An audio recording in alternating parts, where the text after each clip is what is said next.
Hello, it's Nikki. Welcome back. Today, I am sharing something exciting that happened over the weekend, and it's in regard to my podcast.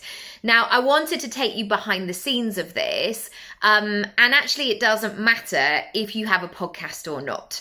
There are so many great learning lessons about your content. So if you're looking to grow your following, your content, your videos, your audios, whatever it might be online, maybe it's just your online presence, your portfolio in general, there is so much good stuff in here because it's not related to anything technological.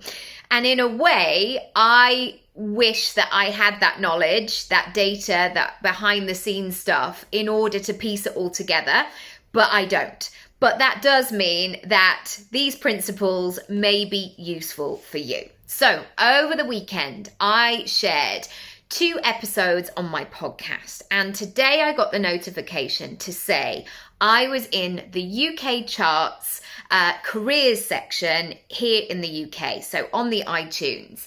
And this has happened before, but every time I get those stats, it always feels really great. I don't really know why this happened. I don't have any evidence or data as to why this particular moment happened this weekend, because I didn't share the podcasts, as in I didn't promote them anywhere. I didn't talk about them. I simply uploaded them to my podcast platform. So it's not like I went on a big marketing campaign and all of that sort of marketing drove all of those stats. That was not the case. There wasn't anything particularly relevant, you know, when there's a big cultural event or a big sort of society day, it wasn't like an Easter or a Christmas, or it wasn't related to any of those things. So it wasn't like I was really working on the PR and being in alignment with that. But here's what I can tell you. Let me just check whilst I'm talking to you. Totally doing this on the fly. Oh, okay. So, yes, the 2 episodes, or rather the 3 episodes that I think will have tipped it. So I shared a 3-part series last week about a habit that I built for 10 weeks. And here's what happened. So on Thursday, the 10th of August, part 2 went live. On Friday, I shared something about increasing your yes rate. And on Sunday, I shared part 3 of this 10-week habit plan. I know personally that series really, really work, and they do brilliantly statistically for me. And I know this because for me personally, I love series as well. And this is mainly because if I see a 90-minute workshop, as much as I love it, and if I've got time, I will totally sit down and do it and work through it and get so much value. But most of the time, if I'm listening to it as a podcast, I'm doing other things. And equally, I don't believe in just listening to something and just absorbing it. I want to be in a position to implement it. So if I break down my information, in this case, it was 3. This week, I'm going to be doing a 10-part series. People really love it because they can get what they need. They can almost like set something going. They can implement those things, and then they're coming back tomorrow. So what happens is those people are not only getting value from the content, they're also coming back tomorrow. So that increases my stats. And then it's a talking point where they might say, oh, I'm doing this podcast series at the moment. Nikki Raby's got like this 3-part thing. And I'm just listening along. You might like it. And then all of a sudden, if they welcome a new listener, I'm not just getting 1 listen from them. They might come and listen to 3 episodes. So that is my first point that you may want to apply when you're thinking about your video content and stuff that you're doing. All right, here's like all of the stuff that we need to get into in terms of growing and getting to this sort of level and this sort of stage. To give a bit of background information, I began this podcast in January 2018. This is not something that has happened overnight. I have also recorded nearly 1,000 episodes. So just to give a bit of context and a bit of volume to that may be helpful. Now, I don't want to put you off and think, well, if I want that, like it's going to take all that time, that length of time. It may not. I'm just sharing my own personal experience. But here's the lesson.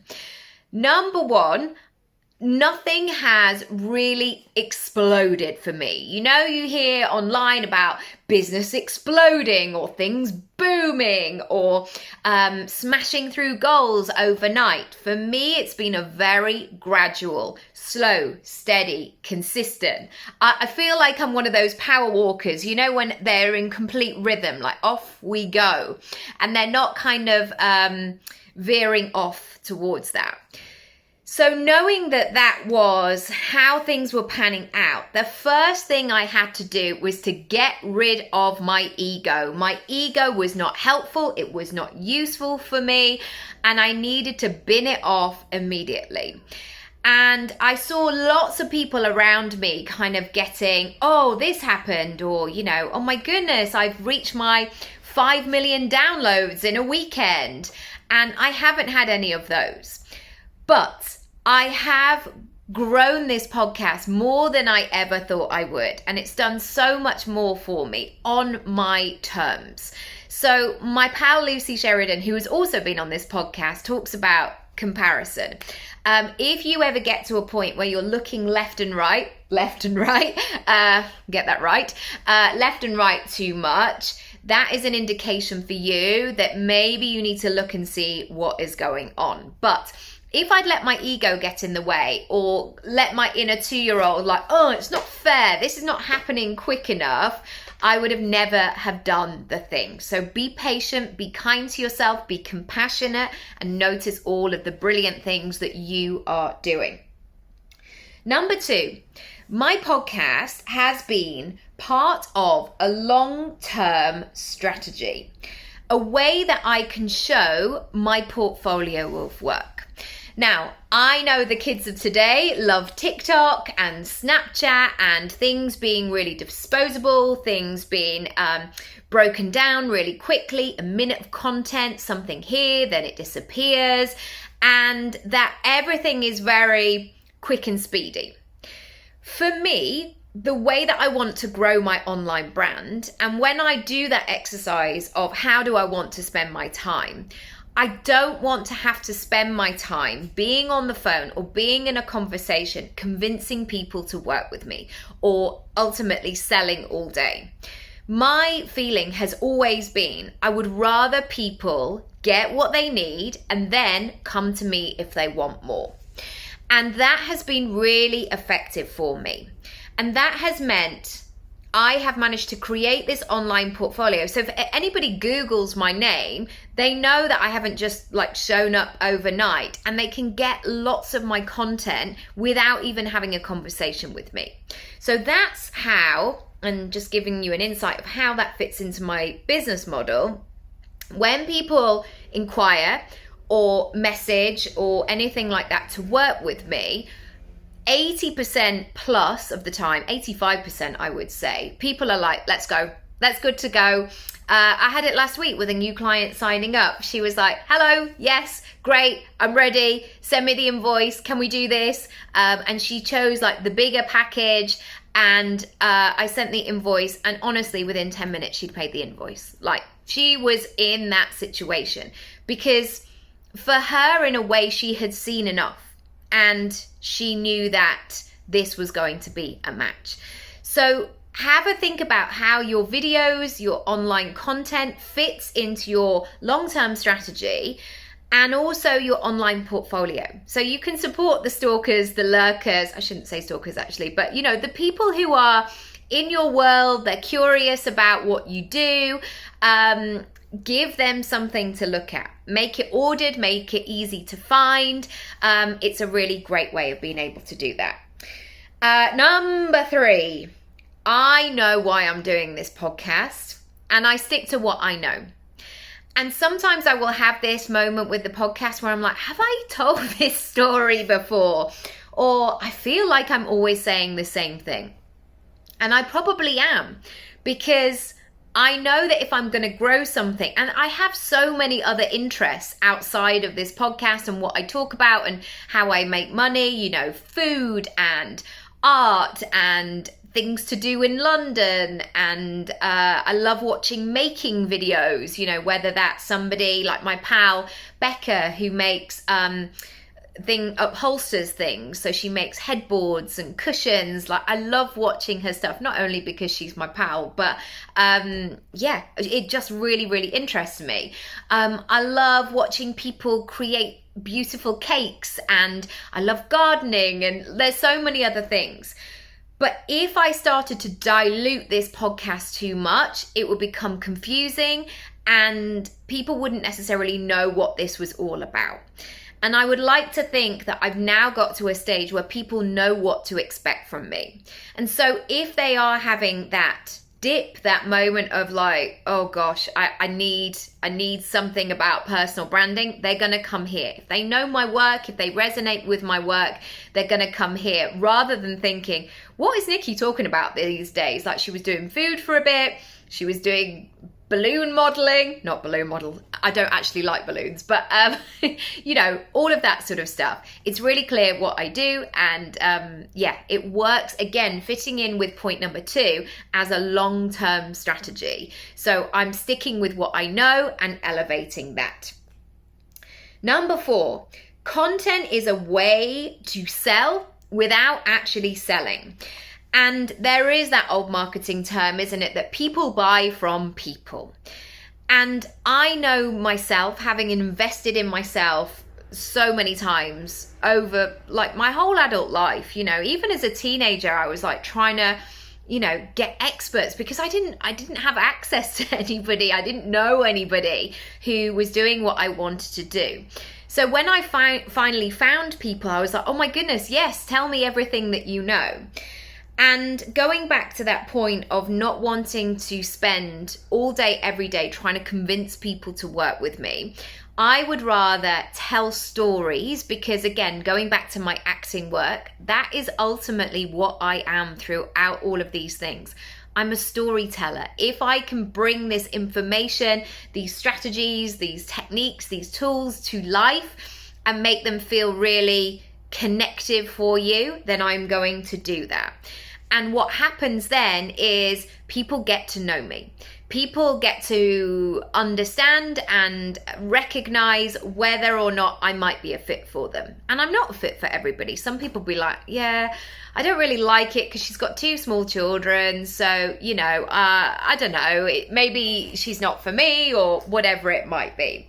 And again, linking that back in terms of translating that into income, into money, into my business, by the time people inquire, they usually have a good sense of what I'm all about. Because again, when I go back to one of my values, my ethos, I want to be the same person online and in person, like have them this close. So there's no surprises either way. So like I was with my whole family on my dad's side at the weekend, like who they see in real life is who they see online. I mean, obviously, like on Saturday there were Pims involved, but generally it's the same person.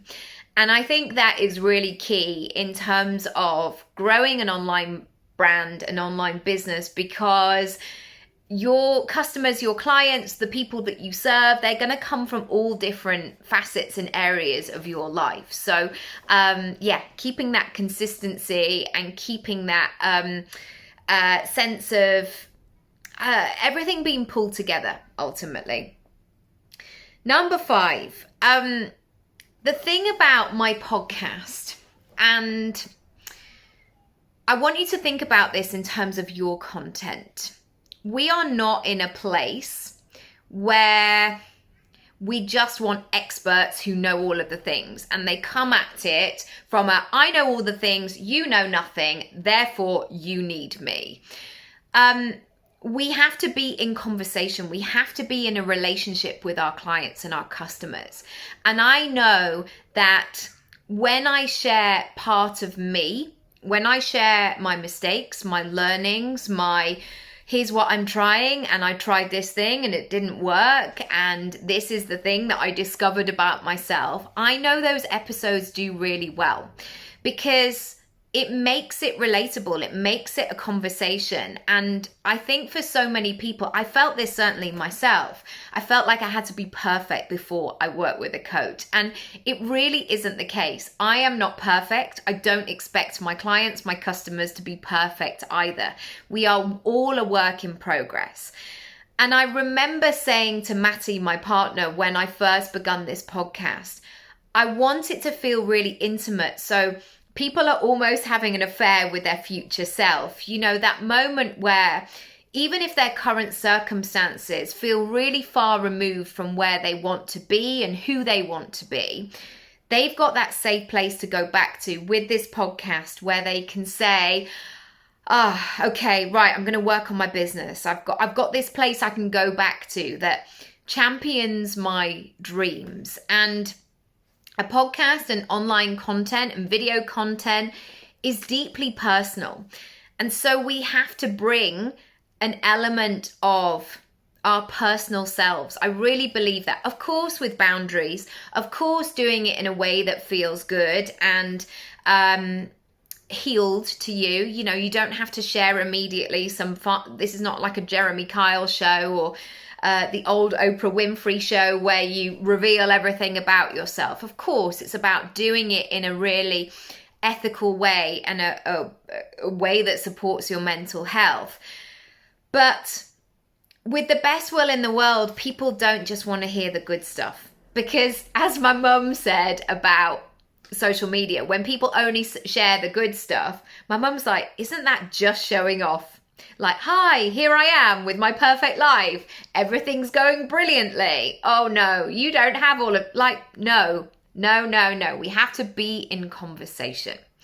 So those are 5 things that I believe have really helped to contribute to this long-term growth of the podcast. And also the podcast being something that is separate from me, that really works with my circumstances, having 2 children. This podcast is growing without me. And that is a really lovely thing. And I love that I can create this podcast once and then it can do its own thing. It can go where it needs to go. And also another thing that I can share with you is it's none of the episodes and none of your content is capped. And I noticed this from being a real stat geek in terms of my podcast. Every single episode, every single week grows. So people are listening to those episodes back in 2018 and they're listening to them today in August 2023 when I am sharing this. So try and look at ways that you can share content that is going to be in support of you, in support of your rest, in support of your creativity, in support of your space and being able to grow as well. I think sometimes there is that pressure to always do something that has a time limit on or things like that. But for me, when I link back to my business goals, I want to have an evergreen business. So that means that I'm open most of the time, available most of the time, and I can meet people where they're at. So I hope this has been useful for you today. If you haven't subscribed or left a review or a comment or all of that good stuff, please do. I would love, love, love to hear. If you also have that energy of like, do you know what? It is time to show up, Nikki. I have been hiding for so long. I cannot hide any longer. Do get in touch. I can help you grow this online arm of your business. So you're not feeling like you're visible all the time. You can work with your own rhythm, your own energy, and yet still grow. Create the cash that you want to. Cash sounds a bit gangster, doesn't it? But you know, the income that you want, and also the lifestyle that you want. This is really important. And I could go into lifestyle, but and say, I mean, I can't give you the I'm, on a boat every 2 weeks. I'm not. But I can work around my other things that I'm doing and create my own pace of the week. And yeah, that feels really good to me. Also with lots of rest. That is one thing I'm definitely working on too. That's it today. Thank you so much for watching, for listening, sending lots of love, and thank you. Thank you as always for listening and all your love and support. If you want to find all the details about working together, go to nickiraby.com/get started, and I'll see you there.